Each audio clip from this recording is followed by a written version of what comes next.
C'est l'un des plus grands historiens français vivants, figure emblématique de l'école des Annales, professeur au Collège de France, ancien directeur de la Bibliothèque nationale. Bonjour Emmanuel Leroy-Ladurie. Bonjour, Très Charlie. heureux de vous accueillir dans ce studio. Vous êtes l'auteur de très nombreux ouvrages. Citons peut-être Histoire humaine et comparée du climat, Oui. publié chez Fayard. D'autant que j'aimerais qu'on commence par là. En quoi, selon vous, Emmanuel Leroy-Ladurie, le climat influe-t-il sur l'histoire? L'histoire est très météo-sensible? Alors, il y a les mouvements longs qui ne sont pas très sensibles, mais les mouvements moyens, les mouvements courts sont d'une grande sensibilité. Prenez par exemple la famine de 1709 provoquée par un grand hiver, un hiver qui surtout avait l'inconvénient de tomber sur des terres dépourvues de neige et sur des blés qui verdissaient, qui sortaient.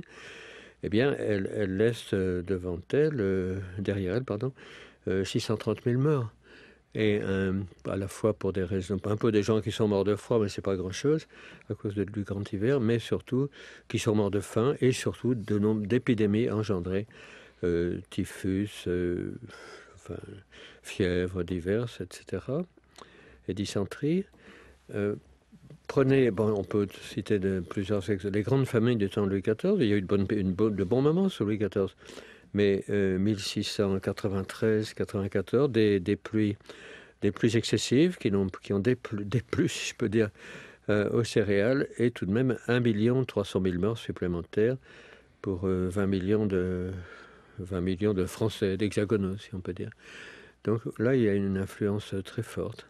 De véritables cataclysmes à l'époque. Alors aujourd'hui, Emmanuel Leroy-Ladurie, l'agriculture moderne, la révolution des transports semble nous protéger des famines provoquées par tel printemps pourri, tel hiver Oui. trop rigoureux. Est-ce que ça veut dire qu'on est totalement débarrassé de la contrainte climatique? Non, moi je me souviens encore de l'hiver de février 1956, qui a tout de même tué tous les oliviers. Bon, l'olivier n'est pas la plante nationale la plus importante, qui a fait des gels de vignes. Et encore aujourd'hui, les viticulteurs attendent la fameuse gelée de printemps qui doit anéantir en partie leurs espoirs de récolte. Et heureusement, elle ne vient pas, mais c'est un moment. Et on a brûlé des sorcières, même parce qu'on les accusait autrefois, il y a très longtemps, on les accusait de provoquer des gelées de printemps. C'est une donnée importante aujourd'hui encore pour le pouvoir politique. La météo peut provoquer ou favoriser des émeutes? Beaucoup moins qu'autrefois. Si vous avez des émeutes de la faim, ce serait plutôt, malheureusement, dans certains pays d'Afrique, comme la Namibie. Mais ailleurs, en général, le problème des subsistances est contrôlé. Tandis que par exemple, si vous prenez les grandes révolutions, 1789, 1830, 1848, bon, les causes sont très profondes, dues aux évolutions de la société, mais il est certain que l'agent provocateur, c'est en 1789, une espèce de sécheresse qui a tué des céréales et élevé les prix du pain. En 1830, ce sont des pluies qui ont eu le même effet. Et en 1846, c'est une grosse canicule qui a provoqué des grèves, le manque de cherté du blé en 1847, d'où est sortie un jour la révolution de 1848. Bon, ces révolutions, je le répète, ont des causes infiniment plus profondes et plus vastes. Mais il y a une petite pichenette quand même. Mais est-ce qu'il y a une saison pour les révoltes? Est-ce que le printemps ne serait pas la saison des révoltes? Non, pas spécialement. La véritable saison, c'est plutôt... Enfin, effectivement, c'est quand les blés de la récolte précédente, c'est autrefois ça, s'épuisent. Et effectivement, c'est au printemps, juste avant la récolte, en mars, avril, mai, que les émeutes de subsistance sont les plus fortes. Par exemple, les émeutes de subsistance du mois de mai 1788, qui ont engendré la Révolution. Enfin, il y en a bien d'autres. Mais la Révolution française, je le répète, a des causes infiniment plus profondes. Je ne suis pas en train de faire de la causalité climatique a priori. Emmanuel Leroy-Ladurie, quand on a comme vous la profondeur historique, est-ce qu'on pense que le temps a profondément changé au cours des siècles en France?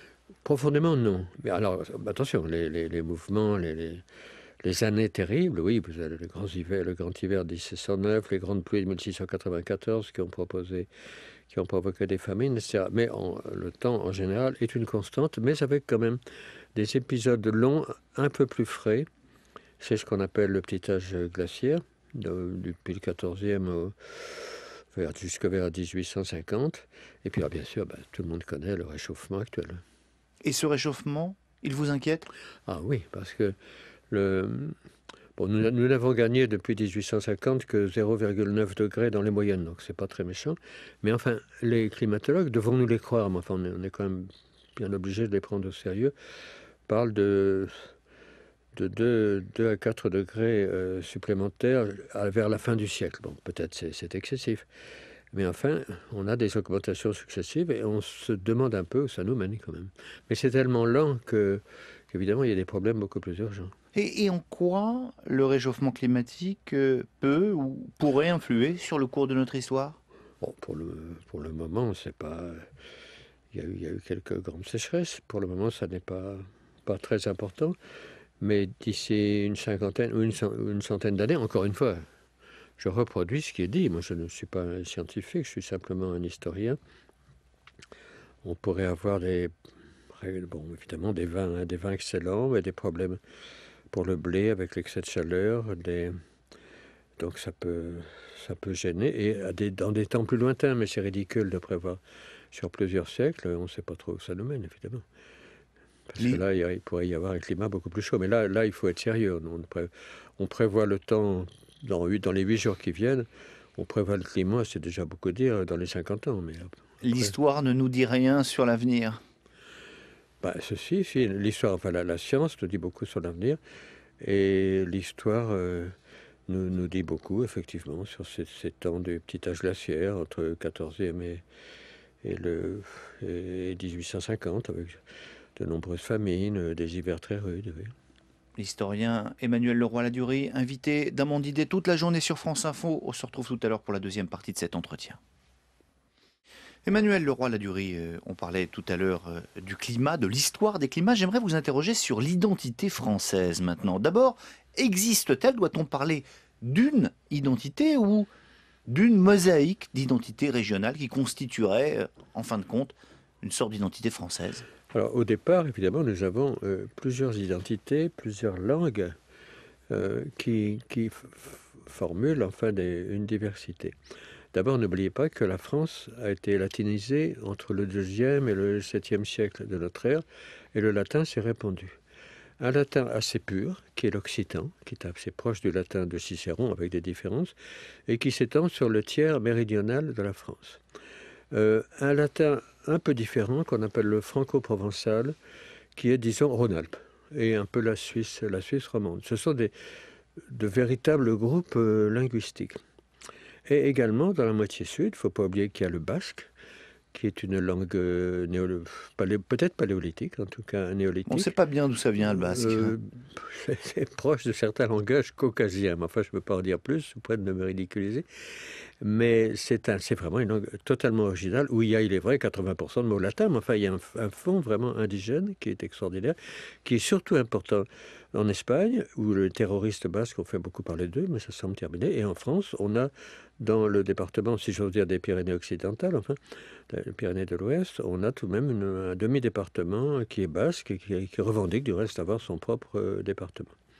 Alors nous avons des Catalans aussi, à Perpignan, qui sont en fait des espèces d'occitans, mais enfin tout de même un langage méridional, très latin aussi, et qui s'étend du côté de Perpignan et ces régions-là, et qui a une communauté très grande, sans qu'il y ait vraiment de communauté politique, avec la très dynamique Catalogne d'Espagne. Alors nous avons ce groupe de langues étranges qu'on appelle le franco. Par exemple, un militant, un type qui est militant, vous dira « je suis occitan ». Bon. C'est pas mon cas, moi je suis leur papa. Mais en revanche, personne ne vous dira « je suis franco-provençal ». Et pourtant, si vous êtes habitant du Dauphiné, de la Savoie, de la Suisse romande, incidemment, qui n'est pas en France, du Lyonnais, un peu du Vivarais, en réalité, votre langue originelle, c'était une langue qu'on a baptisée, faute de mieux, franco-provençale, qui est une variété du provençal avec des influences françaises. Mais c'est une langue qui se perd parce qu'ils n'ont pas eu de grands écrivains. Les Occitans ont eu Mistral, quand même, ce qui n'est pas rien. Daudet, etc. Et puis alors, vous savez, les 2 tiers nord, c'est tout simplement la langue d'Oïl. Le français, le franchiment, comme dit l'autre. Et là aussi, il y a tout de même l'alsacien, qui est une langue germanique, le mosellan, langue germanique également, francique, mais enfin d'autres variétés allemandes.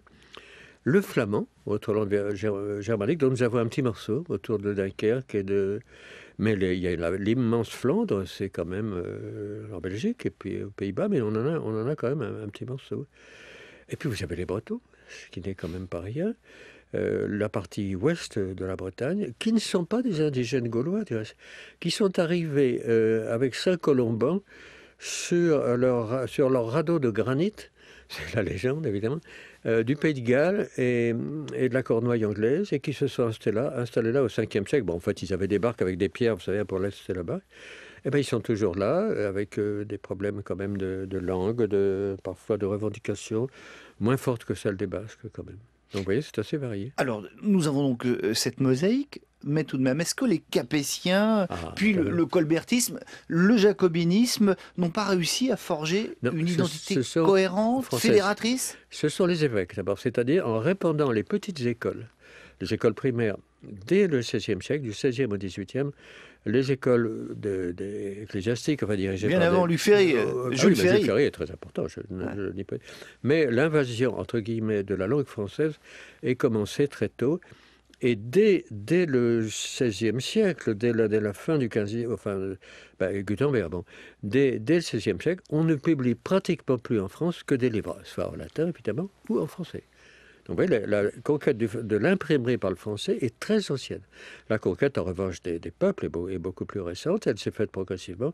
Et évidemment, Jules Ferry a donné le fameux coup de pouce que l'on sait, mais il avait été précédé par des quantités d'écoles catholiques ou communales ou autres. Et puis, alors, lui et ses amis ont évidemment, si bien que... Alors, le français était bien... Les gens signaient au nord d'une ligne Saint-Malo-Genève, au sud, non. Mais en 1914, c'est terminé. La France est francisée, tout à fait. Enfin, il reste des dialectes. Il faut attendre 1914 enfin, c'est fini, c'est terminé. Naturellement, les gens continuent à parler leur dialecte, c'est pas ça.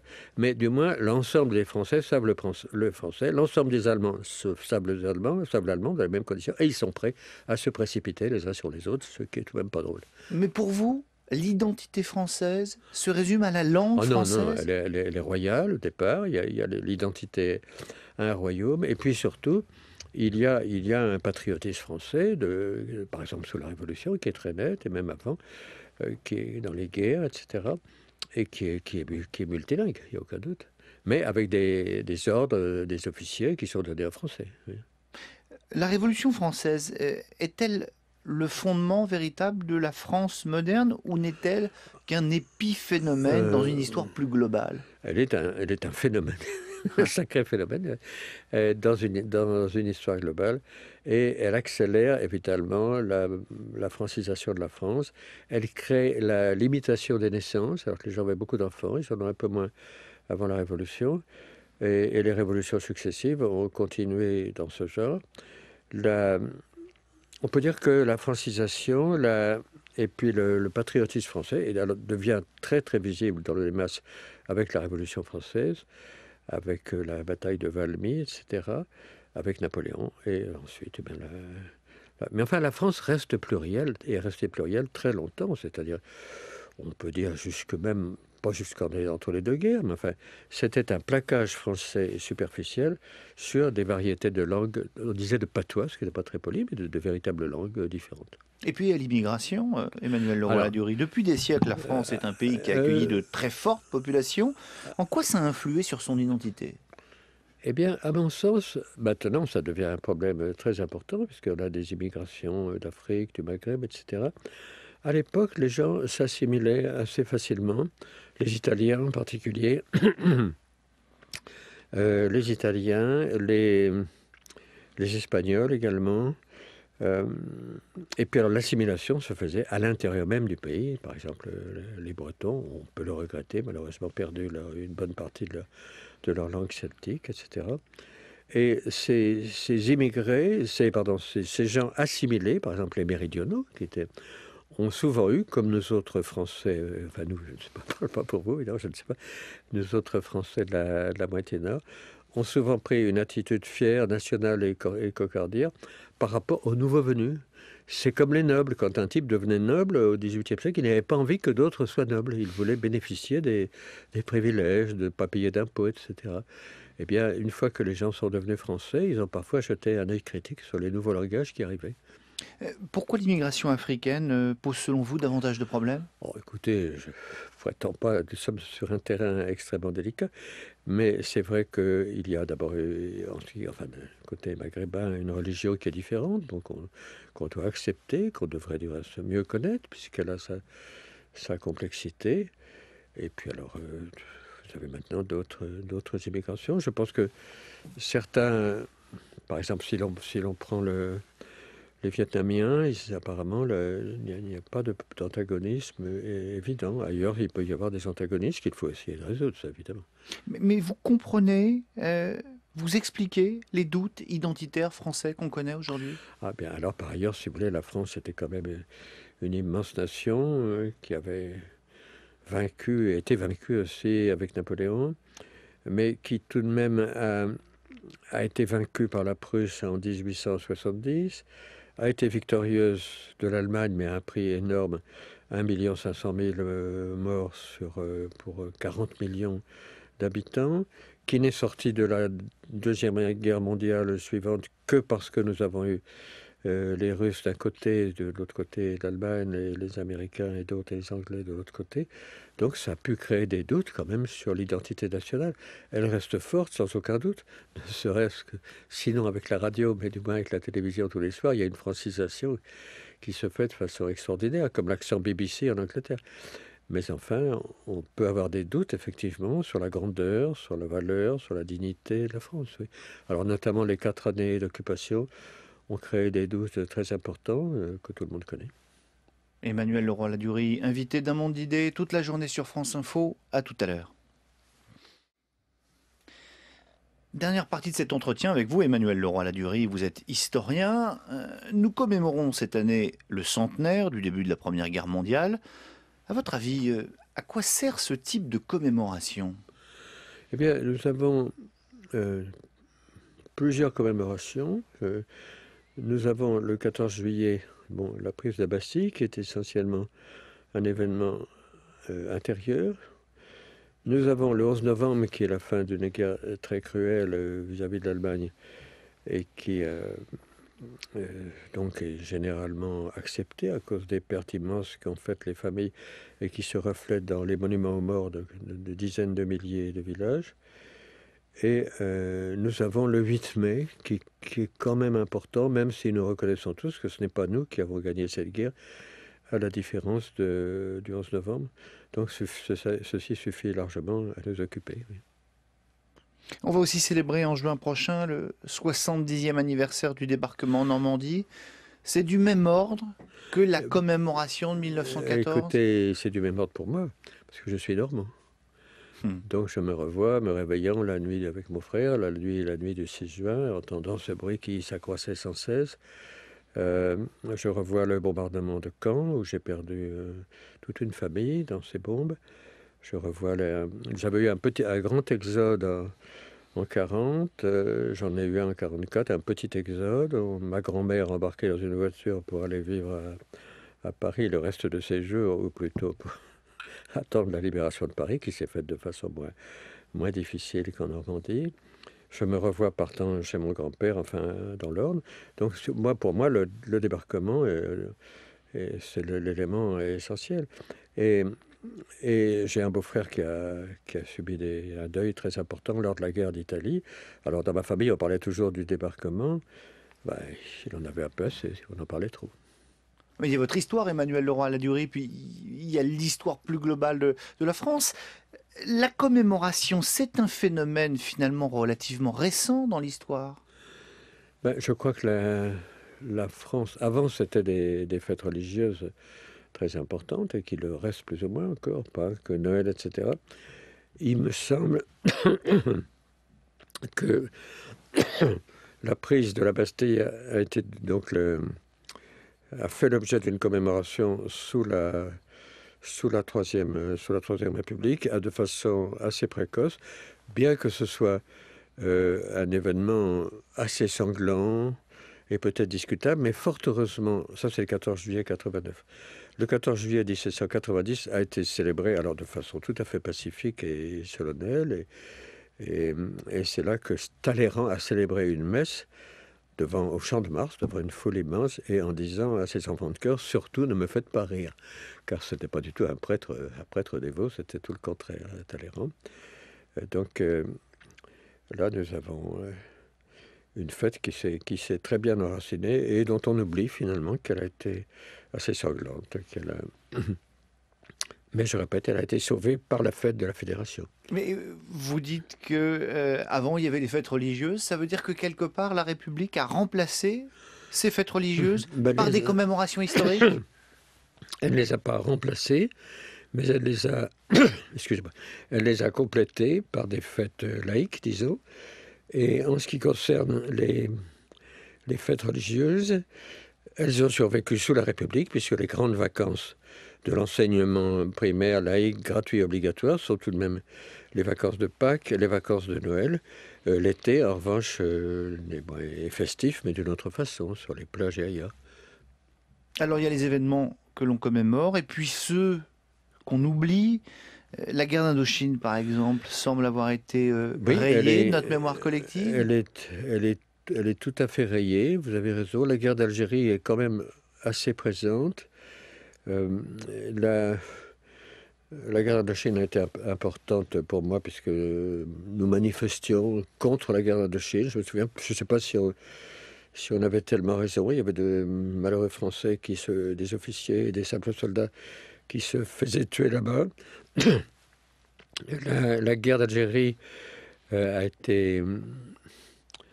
Enfin, reste vivante, je crois, puisqu'en particulier, elle est l'une des causes de certaines difficultés que nous avons avec notre minorité musulmane et que nous cherchons, eux comme nous, à atténuer, en principe. Il y a donc ces événements qu'on efface de notre mémoire collective. Est-ce que ça veut dire que les Français ont un problème avec leur histoire, à votre avis? Non, je ne crois pas. Ils sont abreuvés d'histoire. Les Français sont abreuvés d'histoire. Écoutez, promenez-vous dans les librairies quand même. Enfin, c'est peut-être parce que c'est ma déviation à moi, mais enfin, les histoires, les biographies de Napoléon, des hommes politiques, des rois, enfin, il n'y a que ça. Puis alors, l'histoire dite des annales, l'histoire économique et sociale. Non, il y a une prodigieuse floraison d'ouvrages d'histoire. Non, ça ne manque pas du tout. Alors, vous n'allez pas me dire qu'on accorde trop d'importance à l'histoire, mais c'est une spécificité française Non, pas vraiment, mais par exemple, je vois dans des grands établissements que je connais, grands établissements d'enseignement, où on doit élire des professeurs.